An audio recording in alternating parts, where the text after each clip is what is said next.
రక్షణ ఒకవేళ కొనే పరిస్థితి దేవుడు ఒక రేటు ఇంత పెడితే ధనికులు మాత్రమే కొంటారు. అంటే బాగా డబ్బులున్న వారు మాత్రమే కొంటారు కానీ సామాన్య ప్రజలకు వచ్చేది కాదు. అంటే మన ఊరు వచ్చేది కాదు రక్షణ.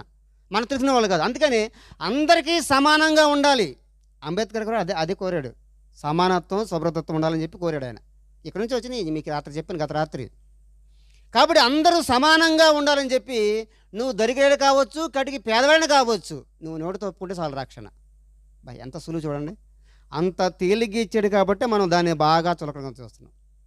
అయితే ప్రభు చెప్పాడు యవనస్తుడితో, నీకు ఒకటి కొదుగా ఉంది. నువ్వు చిన్నప్పటి నుంచి బాల్యం నుంచి నువ్వు సండే స్కూల్కి వెళ్ళినా, బైబిల్ చదివినా, ఏం చదివినా కూడా నీకు ఒకటి కొదుగా ఉంది. ఏంటి ఆ కొదువా? మాట్లాడుతున్నాడు, చూద్దాం. ఏంటి కొదువా?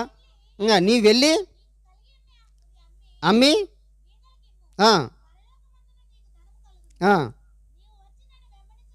ఇది అసలైన విషయం. కానీ అతను డబ్బు మీద వ్యామోహం కలిగిన